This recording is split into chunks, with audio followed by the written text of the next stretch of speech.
get the night off from his normal duties and have him on the show. So that's the idea for that, for next Monday night. All right. But I want to get into what's going to be going on with the Tonight Show as far as our guest goes. Oh, before I do that, though, I want to give a shout out to the guys in Thailand. Congratulations, guys. They just had their socials, so I really want to give them... Why is this not working? Uh-oh. Ah, there it goes. Finally, I wasn't going to look for a second. A high-tech sound department there. Thank you, Dave. I want to give a shout out to all the guys that just did the 2 socials in Bangkok, Thailand over the weekend. Congratulations, guys. You're there. You're not just sitting on your laptops writing letters or computers, but you actually got on a plane, you went over, and you met those women over the weekend at those socials. And to all you guys who were in Costa Rica last weekend or in Davao, Philippines last weekend, congratulations to you guys too. You did it. I got a lot of great tour survey forms back from you guys, how much you love those tours. So that's great. We love it when you guys actually go and meet these women. We push you and push you and push you to go. We nag you. We do everything we can because it really is in your best interest if you want something special. If you just want a pen pal, then that's fine. But if you want something special, you got to go and make this happen. All right. So now I want to get back to Charlie. So Charlie is going to be with us here today. And again, Charlie has been around this industry for about 15 years. He actually has worked with many different matchmaking companies. He's helped drive traffic to some of the sites, actually. He finds this very interesting, and he gets remunerated, actually, for his efforts, and he's been remunerated by us, actually, for sending traffic and helping you guys find us. So I just want that full disclosure. But he's done that with many, many different companies. But he's been working on and off with us for many years, and he's always been interested in the academic side of things as well. And he was surprised to find out how much academic research foreign affairs has been a part of with, just different researchers for different reasons, whether it's a thesis being done or some other support, or maybe research for a book that someone's writing about this. But I'm going to let him talk about it because he's actually more well-versed than I am over it. So I'm going to get Charlie on, and you guys will meet him, and I think you'll find him very interesting. So, Charlie, are you there? I am now. There you are. How are you, Charlie? How are you tonight? Pretty good. All right, so good. I'm happy with. Did you hear my introduction of you? Would you like to kind of introduce yourself, let the guys know who you are, a little bit about yourself, so they understand who you are and what you're talking about? I have been in the industry for 15 years now, and I come out of a background of higher ed. I have a master's in history and a law degree, and about most of the coursework for a master's in counseling, although I didn't finish the degree. And I sort of got into international dating.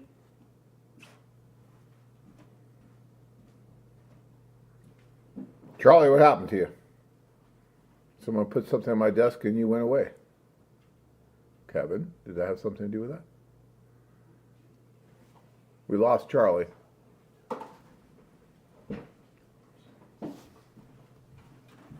Of course, my laptop seemed to die. Did it die? See, that's not. It didn't happen. Did that happen?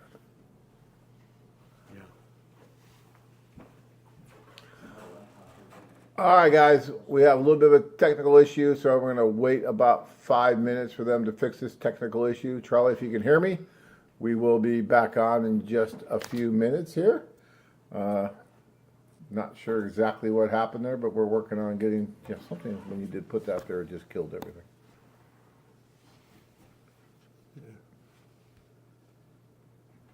Yeah. 1 second, guys. Over the years, we have opened ourselves up to a lot of different types of studies. He's back now. Charlie, you back? Yeah, I'm back. I'm sorry about that, Charlie. Our bad. All right, so you were saying that you have that kind of academia background. Go ahead. Yeah. And when I first got involved in this, it was not a passion deal. It was just a business thing. And right at the beginning of it, it was one of actually a whole slew of different internet marketing things I had going on, me and my partner at the time. And right away, I get all these crazy emails from people telling me I'm a human trafficker and everything. And I'm like, well, we're not making any money. So if I'm a human, if this is contributing to horrible stuff, I'm just going to close the site and be done with it. I'm not interested in any of that. And I don't want to contribute to any of that. So I went looking for peer-reviewed academic articles. And John, do you know what peer-reviewed means? Well, I do, but go ahead and explain it to someone who may not. Well, so the reason that academic journals and books by academic presses, say the University of Arizona or Arizona State Press or Harvard Press or whatever, are valuable is because that means that article or that often dissertation to get your PhD and everything, it goes out to a variety of professors. They read it, supposedly experts in the field, and then they make comments, and you have to answer their comments and get back with them.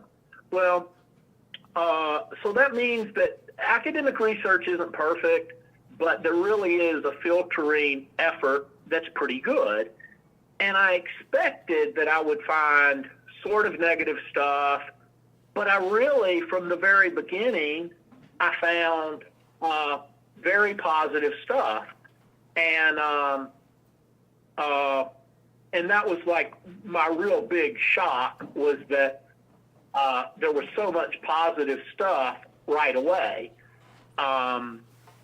because the one that I ran into, and so many of these people y'all have worked with, John, which I didn't know that at the time because I didn't know you at the time, but Lisa Ann Simons from the University of Denver, who y'all worked with way back, hers was one of the first, and you know, she admitted in her dissertation that, and she was sent out clearly by like an angry feminist professor who was thinking this girl's going to uncover a worldwide criminal conspiracy in international dating, international matchmaking.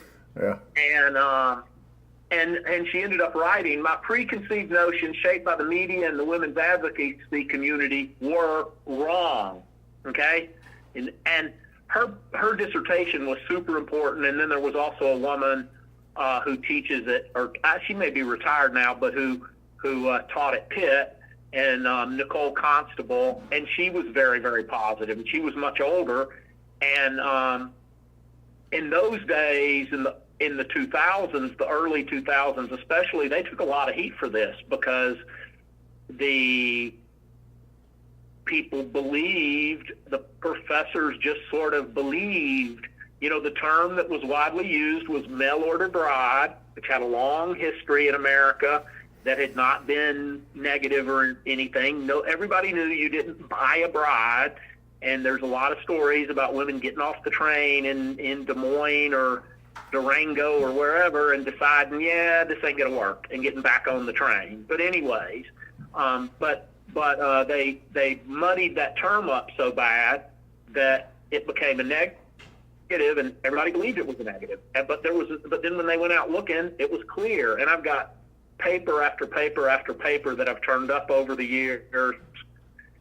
And I'm gonna, after we're done tonight, I'm gonna put up a post at my Reddit, which is mostly what I run actively today, which is mail order bride facts on Reddit, and so it'll be up, and people can go over there and look at the articles and everything, and ask me questions or whatever. I'll answer any questions after we're done tonight. Okay?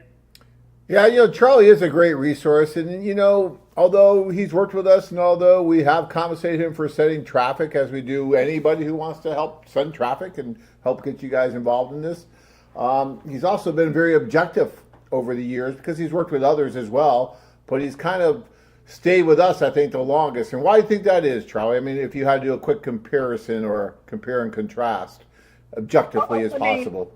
There's a lot of things y'all do right. And one of the biggest things is is because of y'all followed IMBRA, and I don't think anybody else in the industry, the people who put IMBRA together, were planning on killing international matchmaking in the United States, and they basically killed everybody but y'all, more or less. But y'all actually get people face to face with women who actually want to meet these guys, and that is just absolutely gigantic. Nobody else it makes it as easy for a guy from sort of anywhere in the U.S. or Australia or Canada or the EU or anywhere, a lot of places, to meet foreign women safely, securely, and at a relatively good price point. And so, and I know y'all are trying. And I mean, one of the things that I discovered, because I have also done, I was a speaker at iDate on, I think, 3 occasions, and I met lots of people in the mainstream dating industry. And one of the things that's truly horrific is that in the mainstream dating industry, people don't talk about client success. People in that industry, they talk about click-through rates, and they talk about time on page, and they talk about split testing ads until, the end of the world. And but y'all guys talk about client success, and I love that. That was one of the things that really blew me away from the beginning is that y'all were very concerned about client success. And ultimately, that meant a lot to me because, like I said, I don't want to be sending people, as much as I don't want to be contributing to that really, really bad stuff that got me investigating this to begin with. I also don't want to be sending people to companies that aren't interested in their success, and y'all are interested in their success. So that is why I have been, over the years, such a big fan of y'all's, because, y'all try real hard to do the right thing, and it's a good product, and I've seen guys succeed. And, like I said, if they go to my Reddit mail order bride facts, they can post a question there about y'all, and there's at least a handful of guys there who will come to the defense of AFA like knights in shining armor, because several of them have found their wives through y'all. And one guy who didn't had gone on a bunch of tours before he found his wife through a different company. So, I mean, like I said, romance is a real hard business, and I don't think the general public understands just how challenging it is, because it's so easy. We all get our hearts broken. You've had your heart broken. I've had my heart broken. We've all had our hearts broken. And so I just respect what y'all are trying to do, and I love the product, and I've seen the product succeed. And so over the years, I've stuck with y'all.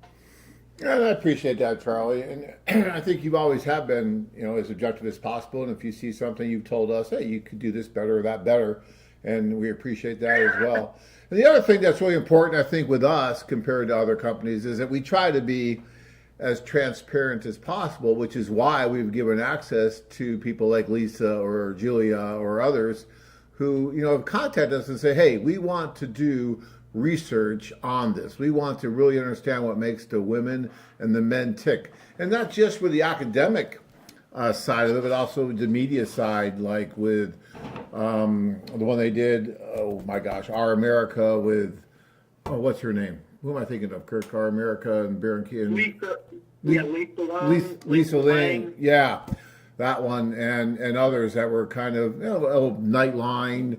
So that's more of an investigative journalism and 60 Minutes. And we opened ourselves up like, fine, go ahead, go. So I don't think there's too many other companies out there that, even with the documentary that we did, we gave those guys carte blanche access for over 3 years while they were putting that together to go on as many different tours, talk to as many different men and women, because we have nothing to hide. It's just like, okay, go. I mean, we just tell everybody what this is about.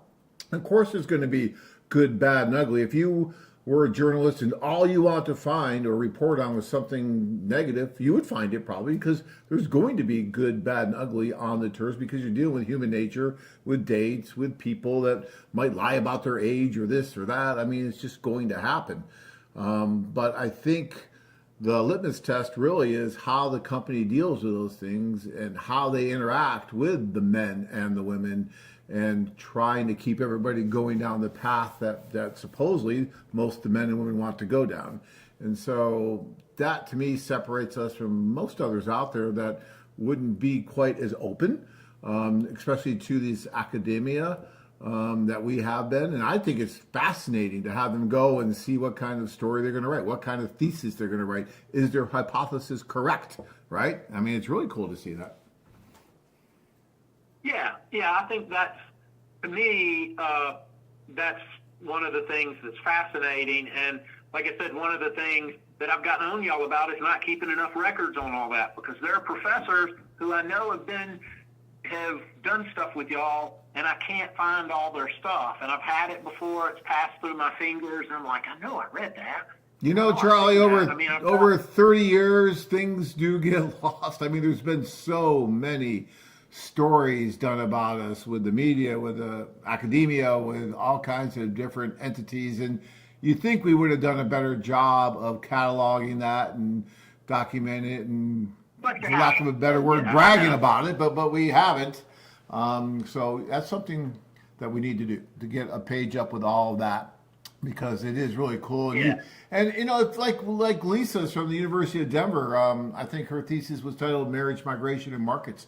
And, you know, it's a really interesting read. I mean, you know, it's something that's not light. I mean, we're talking about an academic study, a thesis. So it's very long and it's very involved. I don't think most of our clients, you know, really understand how in depth that she went, that Julia went, all these others that have done these studies. I mean, they put a ton of effort and work, I mean, years of their life into this. And they all pretty much came out with the same idea, like, hey, these are just men and women trying to find each other. You know, it's really not what the term and that kind of that stigma that's associated with it is really not like that. If you really look at it from an objective academic point of view, at least with what we do, the way we do it. So, yeah. Yeah, no, it's interesting. Also, hers is, I thought, interesting because she actually came to the defense of y'all at some point when she ran into stuff that was somebody attacking y'all. And, you know, I'm sure it's a company long since out of business, but, you know, in her dissertation, she defends y'all because she had been around, she had seen, and then she's, you know, when you're doing that kind of research, you read everything. And she read something. She ended up contacting them and chewing them out, which I thought was really, really interesting. And anyways, I guess I can't put my finger on that right now. I have her dissertation open, but anyhow, and it is interesting. Buying a Bride, the book by Marcia Zug, the law professor at the University of South Carolina. Hers is an excellent for anybody who just wants like one single book to read on the subject. It's pretty entertaining. It's a history of international dating, the mail order bride history going back to colonial times. But she started out absolutely despising the industry. She was an undergraduate at Yale, and she wrote, this is a quote from her, quote, "As I started my research, I expected to find that the modern mail order marriages are fundamentally problem and that these are long-standing and that these problems are long-standing. I was surprised that this is not what I found." And so she goes on, you know, one of the things that makes this research stronger than a lot of research, a lot of times when people do research, they kind of have a notion, they start researching towards that notion, and they discover that what they suspected turns out to be true. And they get a nice warm feeling in their belly about the Battle of Gettysburg or whatever it is. But these women, and it's almost all women who did this research, they start out with one hardcore, absolutely sure about something, and then they have a bunch of evidence, and it's so much evidence that finally they have this come to Jesus moment where they go, wow, I was wrong about this. And it's so hard for any of us to admit you're wrong, but most of the scholars who've done this research have kind of gone, yeah, I was wrong about it. And Zug comes out in that book really really defending the industry in general in a big way. And that's where you have to give him credit, Charlie, I think, because, and this is because it is academics. It is academia, and that's almost like a scientific method, right? They go through a process, they have a hypothesis, and they set out to collect the data to either support it or not support it. It's not journalism where they have an idea of what they want the story to be, and they do their damnedest to make what they find match their idea so that they can have their story be the way it was. Now, we've dealt with many journalists over the years that have tried to do that. I won't mention names. Some of them have been better, and they've actually been more objective. Others absolutely had an agenda at the beginning and all the way through to the end, and they tried to find what they thought they would find. And like I said, you could find anything and make anything what you really want if you try hard enough. Whereas with academia, I think that they're really doing the right process of collecting the data, looking at it, talking to all the different people. They talk to NGOs, they talk to us, they talk to the men, they talk to the women, they travel to these countries. They spent a lot of time and effort, and we gave them the access. We were constantly open to giving them total access to everything we had, so we were like their lab rats. As long as the men and women were open to talking with them, and it didn't affect their privacy at all, and they were okay with it, then we opened that all up. And it was a wonderful social lab that they could use to test their hypothesis. How do you say plural of hypothesis? Is it hypothesize? I'm not as smart as you are, Charlie. How do you say that? Hypothesize. Really? Okay. So anyways, hypothesize. More than one hypothesis. How's that? That's my last. That's my guess. Somebody on the video here is going to know, and they're going to send you a nasty email about it, or write me on my. No, our guys are nice. Once in a while, they will correct us when we're wrong, like that, because I don't know, like cactus and cacti. The plural of cactus is cacti. Okay, but if you don't live in Arizona, you just say cactuses because you don't know. But that's just how it is. Anyways, I'm off the point here. So, yeah, that's what I really liked about it. And I have a lot of respect for those researchers that, stuck by their data, stuck by what they were learning and weren't afraid to try to turn it or taint it or, because there was a study done years and years ago by the Justice Department where their empirical data showed that the spousal abuse rate between intercultural couples was actually less than domestic, and that the divorce rate seemed to be less. And yet, even though their empirical studies were favorable to intercultural couples, then they went and found what was it? I think he was a sociologist or a psychologist who got on there and said, well, even though these studies are showing this, we think there's going to be problems in the future because, well, there just must be. I mean, men are going overseas to meet someone, so of course that's going to be a problem, right? And so they just put that in the study. It's like, okay, so we have the data. The data says X, but let's ignore the data. And so they did that in that study, which just blew my mind. Yeah, one of the most interesting things in all of the research is one of the earlier studies was done by this lady at the University of Rhode Island, a lady, Dr. Hughes, and she went to Ukraine in the early 2000s, 2003, 2004, I think is when she did her research, and she interviewed like 160 women, and she was flabbergasted that 97% of them wanted to find a foreign husband, okay? Now, you can't get 97% of people to agree the sun comes up in the east, okay? And she got 97% of them saying that. And then she proceeds to talk about how, well, maybe this is because they've been fooled by all the media, and I'm sure, and all these companies like yours that must be fooling these women.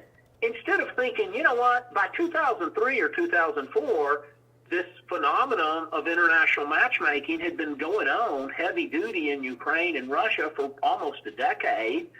Many of these women had a sister living in Santa Monica or living in Sydney, Australia. And they had heard that it was great, and they were married to some real nice guy who lived in Wales or something. and they knew, instead of thinking that maybe it's just that these women have heard that it's pretty cool to marry a foreign dude, and, you know, even if he's a little older, whatever, blah, blah, blah, blah, blah. Because there's no, if the word on the street had been that it was a bad experience, she would have never gotten 97% to, and she admits it. And then she says, well, even though it is, they're just fools. They're just not smart enough. She doesn't realize that, and I'm sort of paraphrasing some of that. She just, in my view, she really was sort of hypocritical, and it's really one of those odd things. When you read it, you just go, wow, this lady's really rode her, and she's one who, no matter what the evidence was, she would not change her basic ideas. And I think again, hers is so odd that it highlights the good studies. I mean, she puts the evidence down there. 97% want to go abroad, but then she proceeds to go round and round about why these poor, delusional ladies from Ukraine just don't know what they're getting into. Yeah. Yeah, I know. It's just amazing.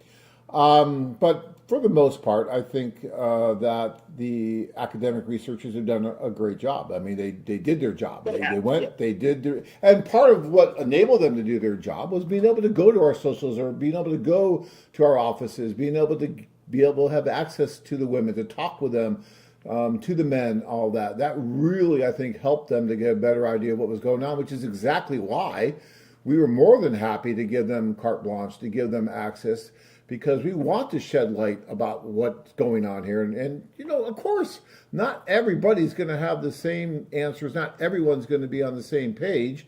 You know, everyone's different. There's going to be some women that might have a different agenda, and maybe he's just interested in maybe taking advantage of someone. There's always going to have that, because we're dealing with human beings. Same with the men. You know, some men that just, you know, the vast majority of men and women that use our service, I really believe, have, you know, their best interest in heart of trying to find that person, trying to move forward. But you can always find those few outliers that are just playing games, and it would be easy for a researcher to stumble across those and try to extrapolate that to the whole population. But they didn't do that, and I think that's a wonderful thing. So, but we have some questions here for you, Charlie. Some of the guys are asking some questions. So I want to, and guys, if you have questions for Charlie, you can either go to the Reddit page and he can answer them there, or you can go here and you can ask a few of your questions here.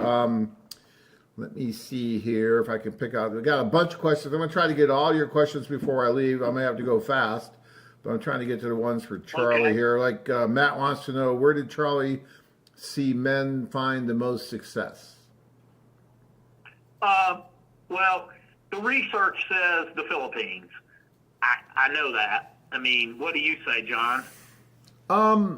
Yeah, you know, the Philippines, we do see, especially now with the war, we don't have as many men going to the Ukraine. So I would say the Philippines, we do see a large number of marriages coming from there, but also from Colombia.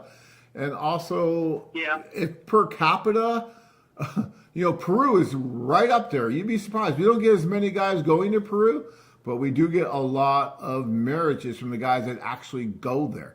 I've been saying for 30 years almost that it's like our best kept secret, although I guess we've only been going to Peru for about probably 23 or 24 years now. But I'm telling you, Peru is an amazing destination as well. But, you know, probably Philippines right now, then Colombia. We just did a tour in Costa Rica. We'll see how that goes. You know, you could find it anywhere. Didn't y'all have an amazing tour last year to Thailand that had super hot numbers? Oh, yeah. Got quite a few marriages from that one. Tom and Bob and all these other guys. Yeah, we got quite a few. We get a lot of marriages from Thailand, too. I forgot about that. And we have a tour going on there right now, and I'm sure we're going to get some marriages from that one as well. I mean, look, guys, love is where you want to find it. And so you need to get out there. You need to look and see. I wouldn't worry about, well, you know, the most guys get here. No, it doesn't matter. What matters is you. Where are you most interested? You know, first or second. Physically, right? There's those parameters to take into account. You know, what rocks your boat? What are you attracted to? Well, what kind of woman are you attracted to physically? You know, because there are differences. I'm sorry, but if you look at Eastern European women, you look at Asian women, you look at Latin women, I mean, there's just physical differences. There are. I know everybody in the world is supposed to be exactly the same because that's politically correct, but the the fact is that we're not. We're different, and thank God we're different, because everyone is attracted to something different, and that's what makes the world go round. It's a wonderful thing. And then there's different cultures, and there's different ways that women and men will act in those cultures, right? And so you have all this going on. It's very, very interesting. And so, Charlie, another question for you was, have you ever taken a tour with us? I have not taken, but I have been to some socials. And the socials are, I guess, kind of the highlight of the tours. And I guess I went to 2 or 3 socials in Ukraine, and they were a blast. A lot of fun. It's an odd situation because there's like 20 guys or 30 guys and 300 women, and it's just a strange, interesting sort of thing. And but I have not been on the full ride the bus tour, so no, I haven't done that. Okay. Michael says, I love all your videos. Well, thank you, Michael. We'll give you a hand for that. That's very nice, very nice. Sean says, are ladies open to actually leaving their country to come to yours, or is it the other way around, John? For the most part, the majority of the women understand that they'll probably have to leave their country to come here, because most of the men are not in a place where they can just move to their country for financial reasons or whatever. So usually the women are open to the idea of moving to, whether it's the US or Canada or Australia, wherever it is, they're open to that idea. Now, if you're willing to go to their country, they're more than happy to entertain that as well, because that means they don't have to leave their friends, their family, their way of life, everything, to go to a different country. These women are not desperate. They're not just lining up in lines and hoping that you're going to pick them and whisk them away from this terrible nightmare of a country they're in. They live pretty well in most of these countries where they are. Matter of fact, we have some women from the Philippines that work for us, and they're constantly telling me, John, this country's crazy. All you people do is work, work, work.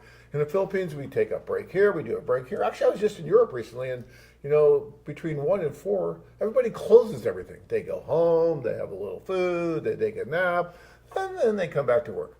In the U.S., forget about it. We work until we drop. I mean, that's just what we do. So they're open to staying where they are, and we have had many men that have actually moved to places like Colombia, Costa Rica, Philippines, Thailand, all over, Ukraine, even Russia. And so it happens where the men will go, but that's a decision between the two of you. But normally the women are coming this way to where the man is, because normally the man is the one, at least at the beginning, that's, in charge of, or making money for the household and doing all the financial stuff. And so that's normally how that works. Charlie, would you agree with that, or what do you think? What have you seen? I agree, and I think even in the time that I've been in it, when I first started in 2008, the whole expat and digital nomad thing hadn't caught on so much, but there has been a real growth in that, it seems. But I think for most of the women just assume that if they marry a foreigner, they're going to move. If you meet them and you're thinking about, so they start off in that. I think if they meet a guy who's at a point in life or has maybe a full distance job, digital thing that he can do online, and the guy's like, well, we could live here. I think most of the time they're pretty excited by that too. But it just, it's usually they're expecting they're going to have to leave. And a lot of them, half want to leave. It's an adventure. It gets them out from under the family situation, and just sort of, it's just kind of exciting. And many of them now have had friends and sisters and whatever who've moved, and so they've seen their Facebook pages, and they're like, hey, that's cool. That seems like, why can't I do that? So yeah, but I agree with what you said. Yep. Yeah. All right. Dean is saying, hi, Dean and John, although Dean is not here today, but if you are in country of a tour, can you pay for the socials only? Thanks. Yes, actually, Dean, you can normally, I'll put a caveat on there, normally pay for social only if we have space. Some events it's sold out, and we can't take an additional social only client at a social. So you need to, if you're going to think about doing that, you need to let us know in advance. And even if you try to pay for it in advance, the tour clients, the full tour clients, always get preference. So we won't even sell those until we're sure that we might have some availability to where we can have a social only client there. I always recommend the full tour because there's so much more to the tours than just a social. And if you're going to fly all the way over there, I wouldn't fly all the way over there just to do a social only, because you're just cheating yourself from all the other benefits you get from doing the full tour. But if you happen to be there and you're already there and you just don't have the time and you want to do one, then sometimes we can squeeze you in. But it really depends on that particular tour and what's going on, okay?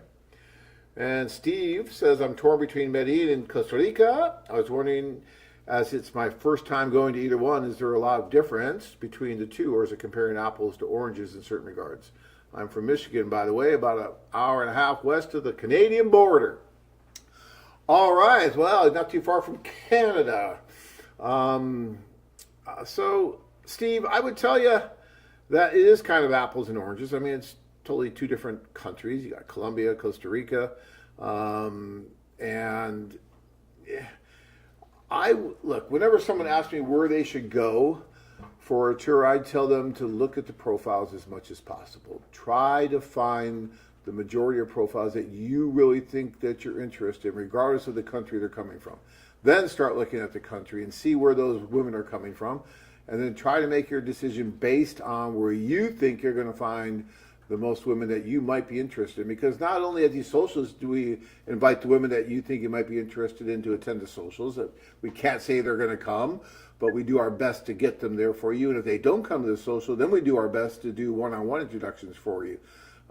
So it's always in your best interest to really look at the site and try to figure out where the majority of the women are coming from, and then go. Because if you go to Medellin or you go to San Jose, which is a city in Costa Rica where we do this, both cities are great. Both cities have wonderful things to see and do, and all kinds of different stuff going on. And so you're going to have fun no matter where you go. You're going to experience different cultures, foods.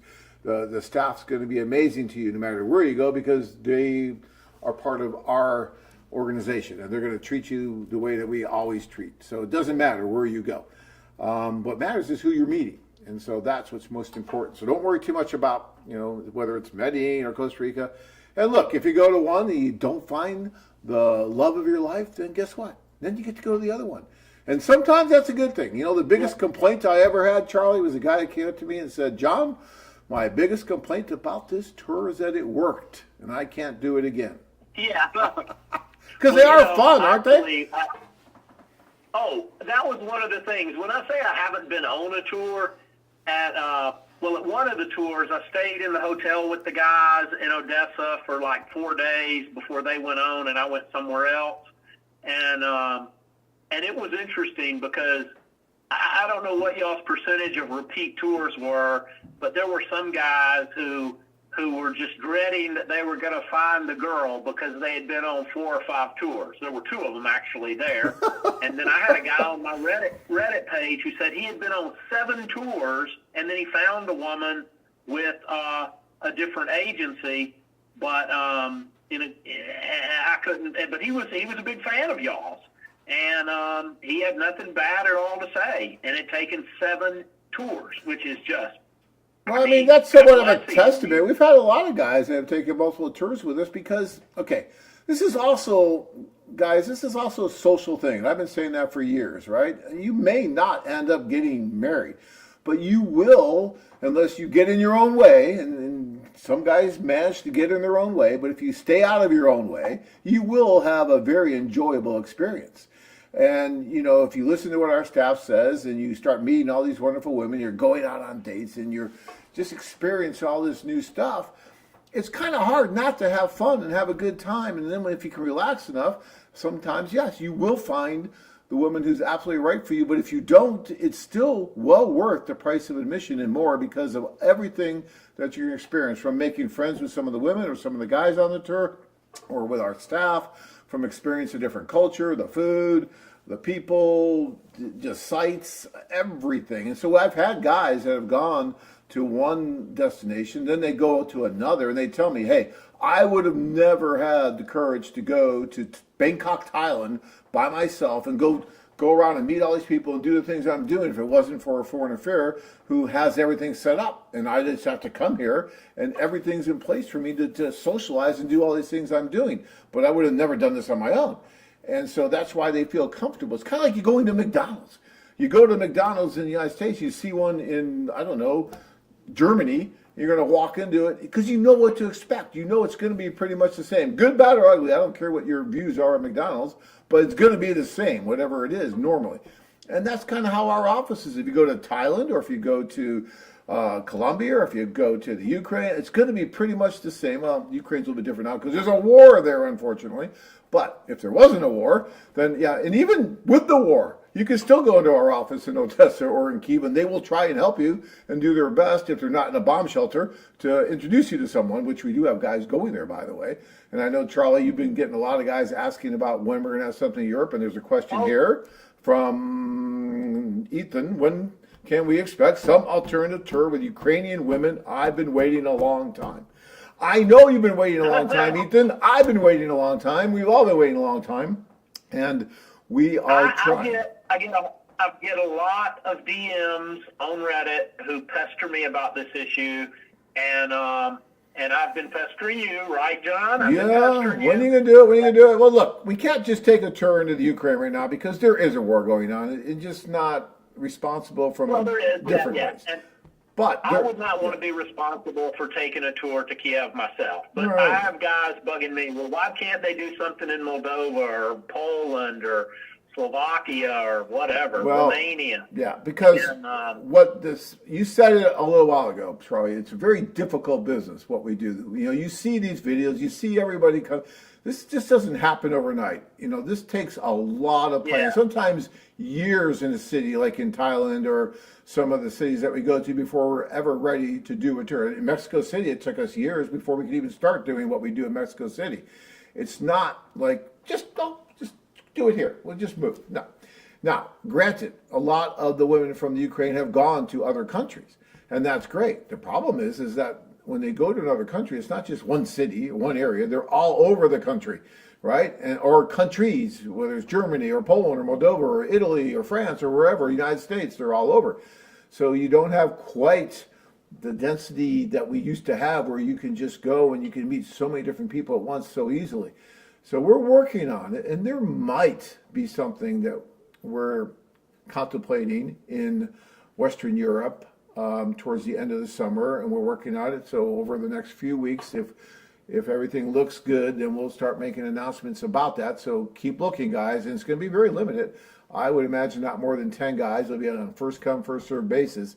So if we do that, that will be coming up. But it's not easy, and you know, we don't want to do something that's not going to be really good for you and for the women and safe and all that, right? So we'd rather not do it until we're sure that we're going to be able to do it and it's going to work the way we want it to work. And it's going to be held to our standards here at a Foreign Affair over the last 30 years. So we just don't want to do something for the sake of doing it. Well, we got to do something to make some money and do it. No, that's not how we operate. So, and I think you know that, Charlie. So, yeah. I do. And I know it's a challenge, and like I said, I get a lot of guys, and I didn't actually tell them I was going to be on tonight because I didn't want to tell them I was going to ask you that question. But but anyway, I will let them know, and I will begin to collect names of interested parties. So all right. Anyway. So Jeremy has a question here. I'd be curious how many men have found wives since the inception of this company. Well, inception's back in '95. I can tell you. Well, Charlie just said that we're not the best in keeping records. We don't even know how many people went on and did stories about us, let alone how many wives men have found or husbands women have found via us. I mean, it's in the thousands. You can look on the site, and there are pages and pages of recently engaged women, and it goes way back. But that's just a fraction of the women that have met, because a lot of those never made that page, because a lot of times we don't even know about it when it happens, because you have to realize that when we introduce men and women, they're not constantly calling us after they're kind of together and they have all their contact and everything. Then they're just kind of going off like a regular relationship and not usually getting back to us. A lot of times I'll hear about marriages years later that I never even knew they got married. And so it's really cool when you see that. But we do know many that do happen just within the AFA family. Of people who work for us, there's probably been at least 30 to possibly even 40, 50 marriages just between this employees of the company. And then you start talking about all the others. So it's a rather large number, especially given that we've been around for 30 years and that's what we do. But, it's not just about marriage, though. Like I was saying earlier, it's also about socializing. It's about connecting with other people. Many people have just made really good lifelong friends. And that's good too, right? So I've had people say, well, John, if I go through, do I have to get married? Yes, you have to get married. We have this thing, and if you don't get married, we chop off your head. I mean, of course not. You don't have to get married, right? But it's also not a sex tour. It's not something like that. If you're going on thinking that, oh, I'm just going to have sex every night, that's not what these tours are about at all. It's about going over in search of a serious relationship that, yes, may turn into marriage, but if it doesn't, that's okay too, because you can make some wonderful friends along that journey to marriage, right? So keep that in mind. All right. Let's see.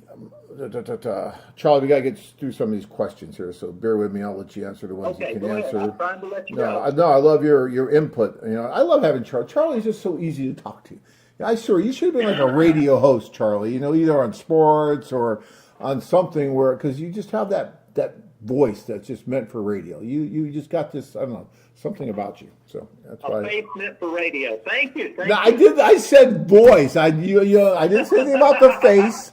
I probably have the perfect face for radio. I'm not saying that about you, but I'm saying you have the great voice for radio. So yes. Thank you. I appreciate it. It's comforting. There's a guy, actually, Charlie, because you got kind of that southern accent thing going, and there's a guy on ESPN that sounds a lot like you. And every time I hear him, I think of you. And he does the same thing. It just makes you feel at home, makes you feel comfortable. So, all right, enough of that. Okay. When are you guys going to do a Dallas, Texas, or Phoenix seminar, John? I'm a driver, just would need dates and times. That's cool. And it's amazing how far guys will go to come to our seminars. And I keep saying I'm going to get the ones on, and I keep getting so busy that I'm not. I got to get that done this week to get a seminar, at least here for Phoenix. And we will get back to Dallas. Actually, I think you and Julia were at our Dallas seminar, right, Charlie? I'm happy to go to Dallas and do a seminar for you or whatever. You were there with us, right? Because we went to Kenny's. I had dinner at your favorite Italian vino place. Yes, and it was the best one you ever had, right? Say right, Charlie. It was an incredible vino restaurant. He's not going to say best, but it was good, wasn't it? It was fun. Yeah, you were at that seminar with Julia. She was there too. Yeah. And her boyfriend. Julia Payne, one of the professors, yes, who teaches at Texas A&M Commerce Campus. Yeah. Who went on she went on 4 of y'all's tours, and she thinks y'all are great. Right. All right. James said, John, I literally just tried to put a deposit on the Shenzhen tour in June. Congratulations. Wait, this thing's not working for Dave. This thing's not working well. There it is. We have a whole big sound effect department here, Charlie. It's very sophisticated. Okay. Very sophisticated. Okay. But it wants the full amount, and I have a lot of discounts in bank because of letters, so money to put down, he said, LOL, money to put down on it. So what can I do? James, very simple. Just do a $425 deposit, right, to get your space, secured, and then get with Michelle, and then she'll figure out what the balance is, and you just pay that. Okay, so she'll take out the credits. Just do the $425 deposit and put this deposit is for the Shenzhen June tour. Okay. All right. Jake, let's see here. Jake says, seems like the girls that speak English would be the more successful. What about the girls from Ukraine? What's the success rate there? Do they speak English mostly? No, they really don't speak English mostly because it's Ukraine and they speak Ukrainian and actually not even Russian anymore. It used to be a lot of them would speak Russian, but now with the war, a lot of them are just now, because of the nationalistic part that's going on there because of the war. Most of them now are just speaking Ukrainian. But I would say at a social, maybe 25 to 35% are speaking English. Maybe a little bit more. The younger women tend to speak English more than the older women, so it depends. You might even have 40% or so speaking English, but not everyone there is going to be able to converse with you in English. But that doesn't mean that they're not successful. But that could be one of the things, Jake, that does help the Philippines a little bit, because everyone in the Philippines does speak English. And when you can communicate that quickly and that easily, it does help things, okay? It really does. But I've seen so many cases where the woman didn't speak any English and the man was patient and helped and supported her and with English lessons and things like that. And then it just came around and it was great. So just because she doesn't speak English doesn't mean that you should just forget about it, because it could turn out to be a wonderful thing. She can learn English, but she can't learn other traits that, like kindness or some other things that just may be innate that you just don't learn, right? So keep that in mind. All right. Jeremy says most ladies would obviously rather stay in their country. Again, I don't know, Jeremy, if that's totally true. I mean, I think they're open to moving. Would they rather stay? Maybe. Some of them would rather stay. Some of them are okay with moving. Yeah. Go ahead, Charlie. Yeah, I would definitely. Well, my take on it is the vast majority of women who sign up for these both for y'all and for your competitors, they're in their imagination they're saying, I'm willing to leave my country when they sign up. Now, like I said, once they meet a guy who says, hey, I'm willing to move here to Thailand or the Philippines or Colombia or wherever, then a lot of times they go, yeah, that would be cool too. But generally, by signing up, they're saying, I am willing to take that leap. And a lot of these women really are women who are better educated and sort of, more, they have a lot going on, a lot of them, because they've seen this as an option and they've investigated it as an option, and they weren't willing to just sort of accept the situation that they grew up in. And so, and a lot of times they've made the choice, and that may change, but I think a lot of times they've made the choice. The vast majority of, when they sign up, they're thinking, I'm going to move if I find a guy. Now, a lot of them actually don't think they're going to find anybody. They do it because their friends are all signing up and all that stuff. But anyway. Yeah, it's interesting. Now we sparked a little something here, because Ukraine Dave is saying, asking some questions here that has to do with that as well. So let me get into this a little bit here. So he's like, well, prove me wrong. If a girl can't speak English, don't you think that if they don't know the language, they didn't think seriously about going overseas? So what I would say to that is no. I think that they're totally open to meeting anyone. That's why we have a thing called interpreters. That's why and actually it doesn't have to be a human interpreter. Nowadays you can get these little things that are really good that can help people communicate back and forth from different languages. I was just in Italy recently and I was using it and I was able to communicate fairly well with them, although my wife said my pronunciation was terrible, but my English pronunciation is terrible too. So it doesn't really matter what language I'm talking. Even the person in Italy told me that my English pronunciation was terrible. My wife loved that, actually. But no, look, love can cross many, many different boundaries. And I don't think it's necessary for a woman to be proficient in English to join an international dating site. I just don't think that's true. If that's the case, and if a man's really interested in meeting a Ukrainian woman, then why doesn't he learn Ukrainian before he goes over there? I mean, just flip it. I mean, why not? So that makes, to me, it's, yeah. And then I would also, let's see, wait. Well, then we have Paul here who says, my wife is from Ukraine. She didn't speak English when we met. Okay, well, there's Paul. And that's just one small example, but there's so many other women that I know that didn't speak English very well that ended up marrying someone. And by the way, not everyone's going to marry someone who just speaks English. I mean, there's many men that come to our tours from Germany. So should they learn English and German? And then maybe, I don't know, French, because we get guys from France that come over and marry women. So there's different languages. This is all one huge melting pot of people going over. It's not just U.S. based. So keep that in mind as well. So there's lots of different things going on here.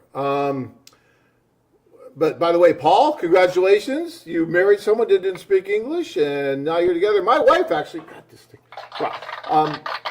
My wife actually translated at a wedding for a couple here in Nevada because she still wasn't speaking very good English at all at the altar. And so Tanya was up there at the altar translating. It's pretty cool. Okay, let me see here. And also, Ukraine Dave would like to know to Charlie, how many companies require IMBRA? I don't know if Charlie, you know off the top of your head. That's a tricky question. I will say this. I've read a lot of stuff about K1s being denied recently, and I do think it's because they crack back when people don't follow the IMBRA rules. And one of the reasons that I like AFA is they move mountains to follow the IMBRA rules, and it is a bit of a hassle and everything. And, if you don't, there are a lot of companies that don't follow it. I mean, that's why basically most of the American companies shut down, and some of the American companies moved offshore so that they could say, well, we're not going to follow IMBRA. Well, the State Department then says, well, we're going to hold up your lady's visa. And they can, and they do. And so it is tricky, and before you sign up with somebody other than AFA, you need to do your due diligence and see what they say about IMBRA on their form. You may skate by, you may not, but I'm not real confident in recommending anyone but AFA on IMBRA because I've never seen anybody else who pays as much attention to it as AFA. It's important, and you got to get it right, because if you don't, you're going to have a problem when you try to bring someone over. And so we do. And plus, it's just a good thing to do to give the women. Look, if the guy is Charles Manson, the woman should know he's Charles Manson. Now, if the woman wants to date Charles Manson, then that's up to her. But she needs to know what she's getting into, and so we try our best to do that, among other things. Cody says, to the guy that is asking about the girls that do not speak English, my wife spoke no English, and within 4 months after she took lessons, she spoke good English, and she was okay with relocating to the U.S. Yeah, Cody, that's great. Oh, I see that time and time again. I know I was best man at a wedding here where the woman didn't speak any English, and by the time she got here, by the time the fiancé visa was ready, she was speaking good English, and now she works at a doctor's office. So the English should not be a barrier for us, okay? Let's see. Lakota says, tell John he's invited to my wedding if he brings Mrs. Tanya. Well, I wouldn't think about going to your wedding without Mrs. Tanya, nor would she be happy if I did. So yes, and that's a wonderful invitation. I can't wait to get that. That's great. Cody also says, in answering the guy's question about how many men found wives at AFA, I will say I met my wife at AFA in 2018, married since December 2019, and we'll be expecting our first child due in about 2 months, May 30th. Wow, that is amazing. Good job. That is so cool. I just got a picture like 2 weeks ago from another one of our clients who met this wonderful woman in the Philippines. He's like a bear, huge guy. She's this tiny little thing. And they met and they fell in love, and he just sent me a picture of their child that was just born a couple weeks ago.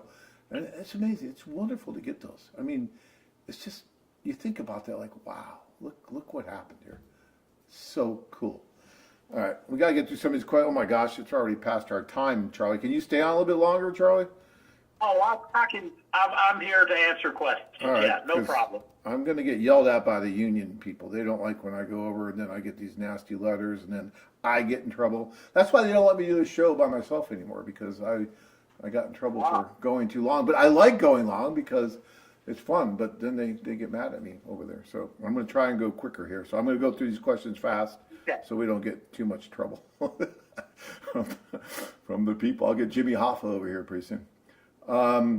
Let's see here. Duck. I think we're getting pretty close, though. Let me see. There goes email.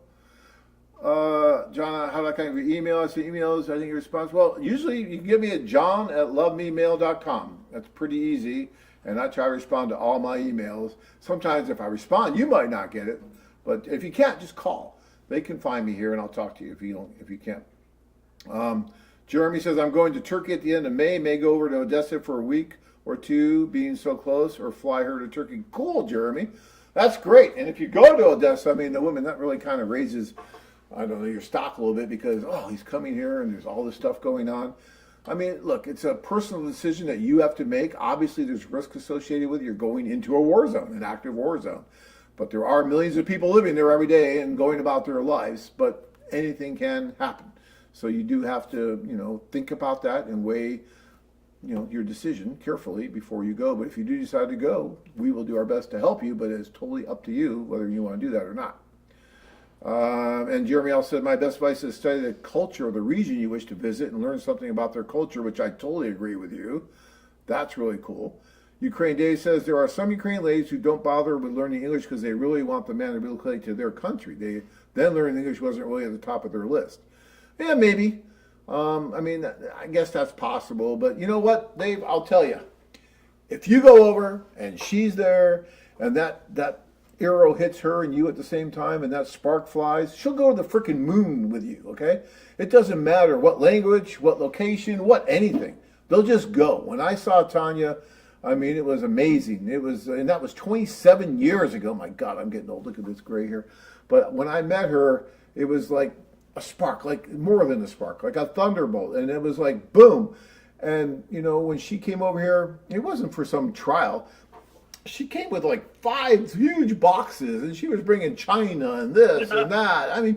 She was like committed, right? This was it. So, and it didn't matter. I lived in the desert when it gets to be 120 degrees and never snows. And she's coming from St. Petersburg, Russia, where it snows. The weather was night and day. Didn't matter. The language.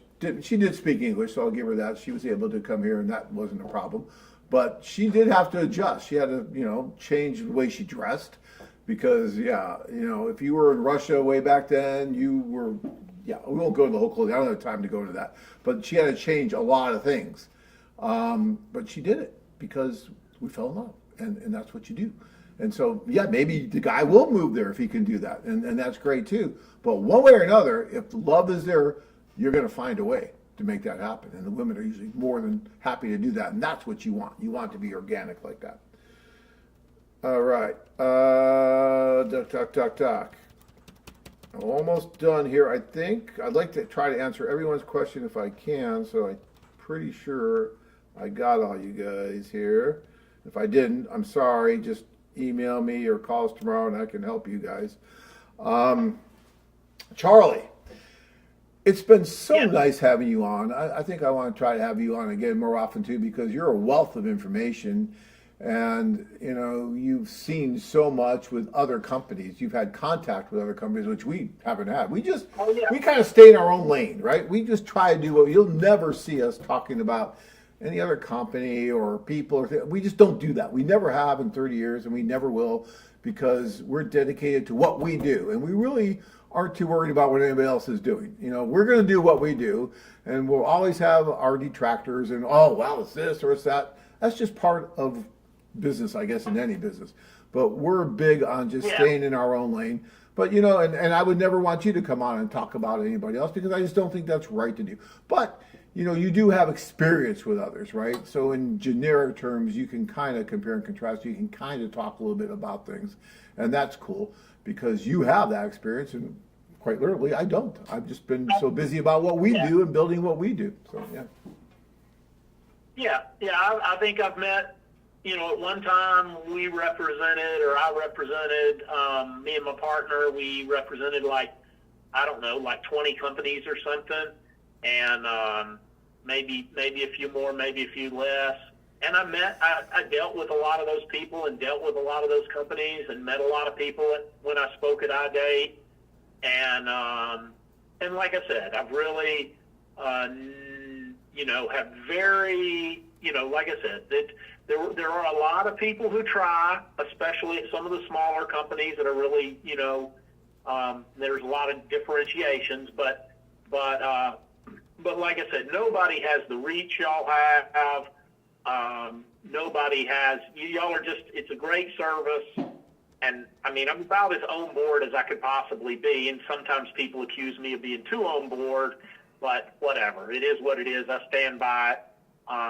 You know, like I said, I've seen the various choices, and all in all, I mean, there may be somebody who, for whatever reason, a different matchmaker or something maybe they want to go with. I mean, there are some services that are much more expensive than y'all's, even y'all's VIP executive service. There are people who are more expensive than that, and maybe somebody with a lot of money wants to do that, but and some of those are great if you've got 50 grand to blow. But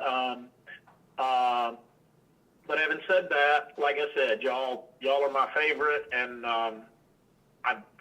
like I said, I've always enjoyed working with you, and I always especially enjoy that y'all talk about the one thing the guys here on the show don't know is that y'all go on and on, you and Ken and the rest of the staff spend a lot of time every day talking about client success, and that, hey, blah, blah, blah, we have this client and he just sent me an email that he's getting married, or somebody calls with a problem and y'all work through that, and that goes on day in, day out. I've been to the office, 10 times over the years? Yeah. So, I've seen it, and that's what y'all do. And I love that part of it because, y'all are really doing the best you can do. And Yeah. It is, like I said, I always tell people romance is hard, and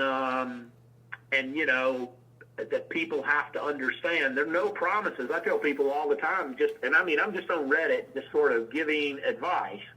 But, people who come to mail order bride fax and ask me something, I'm always like, well, there's no promises, but here's what I've seen over the years, and do with it as you may. So that's where I'm with y'all. Well, that's cool. I did, and we're going to show that website or that URL for Reddit in a minute here. But I did find a couple other ones I want to address here real fast before we go, because Jeremy made a good point here, or a question I think is interesting. He said this process isn't for everyone. It takes a certain caliber of guy that can afford this process. And Jeremy, I agree with you that the process isn't for everyone, only because everyone won't do it. It could be for everyone if they want to do it. I think it is very affordable given what you would spend on trying to find a spouse here in the U.S. When you really compare, you add up the amount of money that you're spending by dating and doing everything that you do, I think the probability actually increases amazingly when you go overseas and try to find someone. I think it's just better for a lot of reasons. And yes, you have to pay to go and do it. You have to pay the airfare. You have, the tour cost, or you go individually. There's different ways you can do it, but it's not prohibitive. Our costs are so inexpensive compared to most matchmaking costs that it's really not prohibitive for anybody that really wants to do it. It does take a little bit, right? But if you don't have the money to do something like this, which really isn't that expensive, then you probably shouldn't be thinking about getting married just yet either.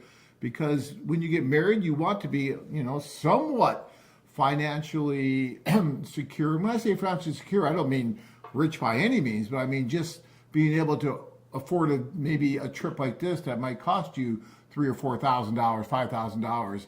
And if you can't afford that, then you should be thinking twice before getting married until you're probably in a little bit better financial condition. And I tell this to men all the time at the seminars. I'm like, hey, look, guys, I don't want you putting this tour on your credit card and having debt if you can't afford to do something like this and paying off over 10 years at 20% interest. That's ridiculous. You shouldn't be doing that. And if you're at that point in your life where you have to do that, then wait until you're in a little better financial position and then go. And, sure enough, I went back to that same city I say in all the cities pretty much, but I went back to, I think it was Detroit.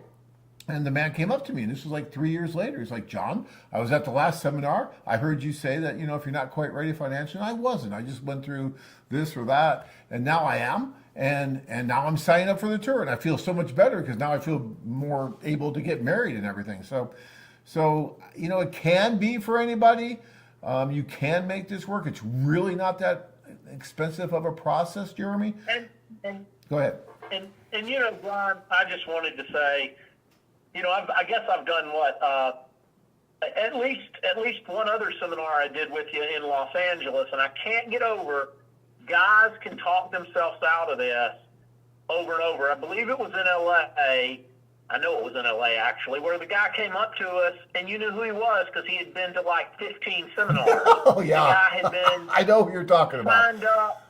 And he made friends with guys that were at those seminars, and those guys had gotten married, had children already, and he's still coming to the seminars and thinking about it. It's like, oh my gosh, yeah. And it was he was constantly. It wasn't about money. It was that he was constantly talking himself out of it and coming up with excuses. He had plenty of money to do it, and he wanted to do it on some level, but he just kept coming up with excuses. I couldn't believe that anybody would have been coming to seminars and paying for correspondence and whatever else he was doing on the site, and then, whatever it was, 10 or 15 years later, had yet to pull the trigger on going over and meeting the women. Come on. Yeah, look, guys, you just got to do it, and everybody's story is going to be different. Next Monday night, we're going to have a story from a detective who actually used ours, a detective for 20 years, who used the service. And he's going to be on talking about his experience. I just talked to him today. First time in my life I ever talked to him. I'm like, you got to share this story. Your story is amazing.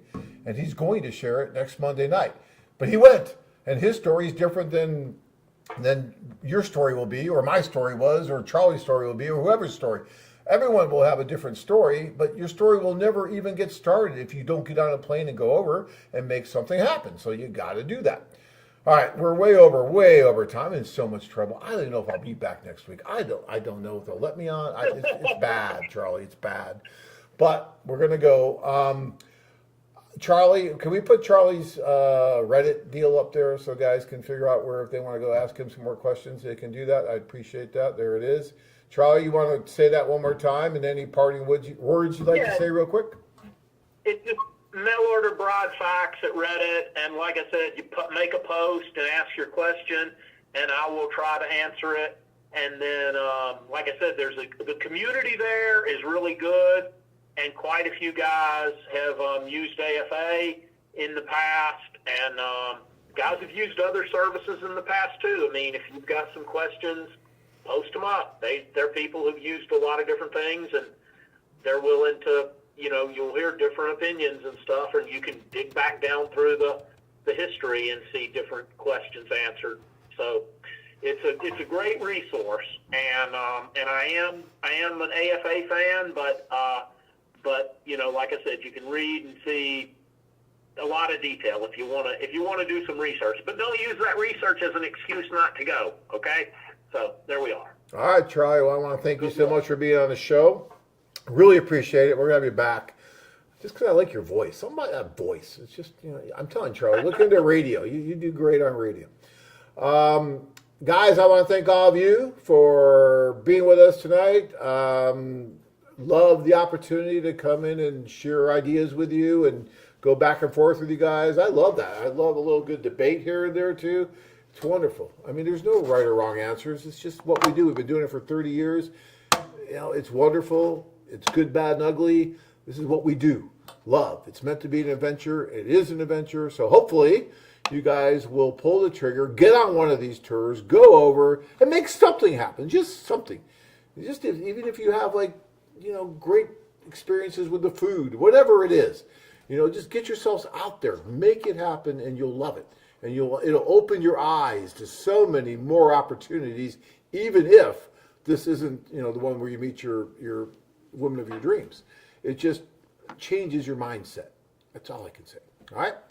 Well, I could probably say more, as both of you know, but I'm not going to because I'm going to get in trouble. So I'm going to end it there.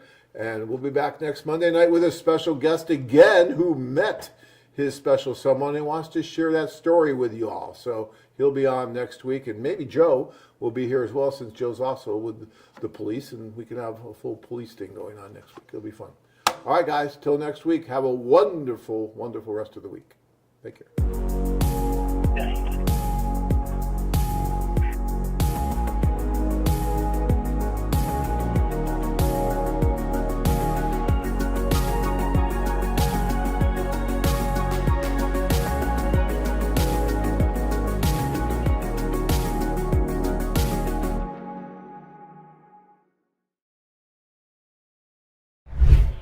Mi nombre es Alba, tengo 51 años, tengo un hijo de 26 años, me desempeño como visitadora médica. Estoy aquí en la agencia Foreign Affairs Cartagena buscando al hombre de mi vida, una persona con la que pueda compartir la vida, con la que pueda estar tranquila, con la que pueda construir un bonito hogar, en la que me sienta muy tranquila, con la que pueda viajar, me gusta viajar.